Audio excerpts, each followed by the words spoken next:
देश में CAA लागू कर दिया गया है, CAA नोटिफाई कर दिया गया है। अभी पता चलेगा ये क्या है ये CAB। पड़ोसी देशों से जो शरणार्थी जो वहाँ धार्मिक वजहों से प्रताड़ित हैं, उनको नागरिकता का रास्ता खुलेगा। इसमें कौन कौन से देश?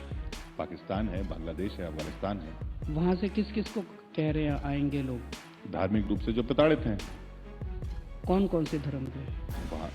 वहाँ पे तो देश के मेजॉरिटी धर्म तो इस्लाम है, तो बाकी जो धर्म हैं, हिंदू हैं, बौद्ध हैं, क्रिश्चियन हैं, उनको बुला रहे हैं जी।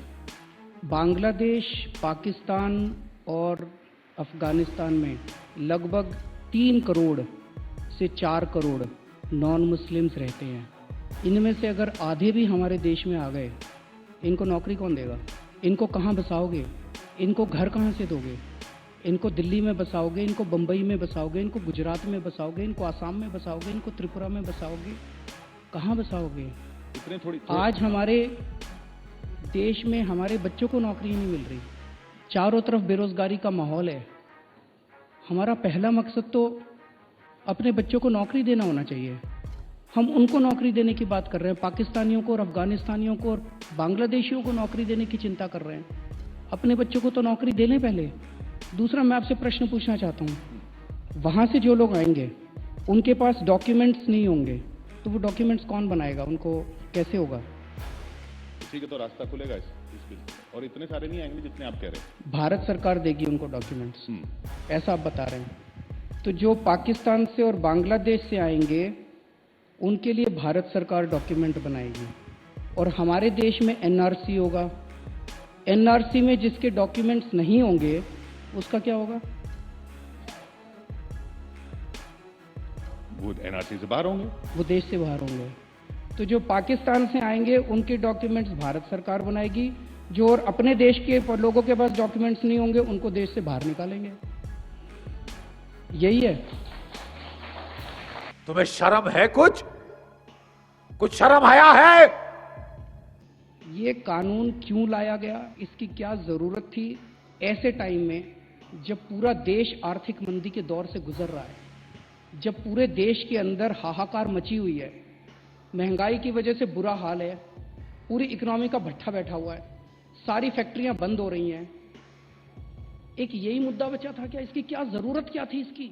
और इस कानून की मैं कोई भी लॉजिक नहीं समझ पा रहा कि ये किसको फायदा पहुंचाने के लिए कानून किया जा रहा है। अभी तक तो यही निकल के आ रहा है कि पाकिस्तानियों और बांग्लादेशियों को फायदा पहुंचाने के लिए कानून बनाया गया। और मुझे पूरे देश के अंदर ये कह रहे डॉक्यूमेंट्स, कल मैंने एक स्टेटमेंट सुना था अमित शाह जी का, एक चैनल पे बोल रहे थे, जिसके पास डॉक्यूमेंट्स नहीं होंगे वो चाहे हिंदू हो चाहे मुस्लिम हो, उसको देश से निकाल दिया जाएगा। किशोर जी, आपके पास हैं डॉक्यूमेंट्स? आप दिल्ली कब आए थे? मैं तो दिल्ली में पैदा हुआ। हैं? मैं तो अच्छा, यहीं पैदा हुआ। आपके कई रिपोर्टर हैं, उनसे पूछ लीजिएगा। आपके चैनल से बहुत सारे लोग बाहर होने वाले हैं।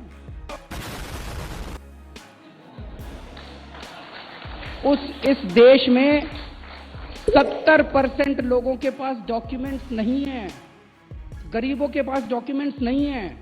अमीर लोग तो पैसे देके बनवा लेंगे अपने डॉक्यूमेंट्स। जब नोटबंदी हुई थी तब भी ये कहा जा रहा था कि अमीरों को नुकसान हुआ। अमीरों ने तो सबने कमीशन दे के अपनी नोटबंदी कर ली, पैसे ले लिए थे। पैसा तो गरीब था। अभी भी 70% गरीबों के पास डॉक्यूमेंट्स नहीं है। तो क्या करोगे इसको? क्यों? मेरा अपना सुझाव है केंद्र सरकार को सुझाव है कि बहुत गंदा कानून है, पता नहीं क्यों लाए थे। इस कानून को वापस ले लें और सारे मुख्यमंत्रियों की, सारी पार्टियों की मीटिंग बुला के देश में नौकरी कैसे देनी है, महंगाई कैसे दूर करनी है, आर्थिक मंदी कैसे दूर करनी है, फैक्ट्रियां कैसे दोबारा चालू करानी है, इस पे चर्चा होनी चाहिए।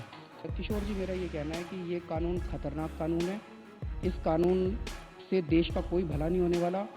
इस वक्त देश आर्थिक मंदी से गुजर रहा है और हमें उसी पे ध्यान देना चाहिए।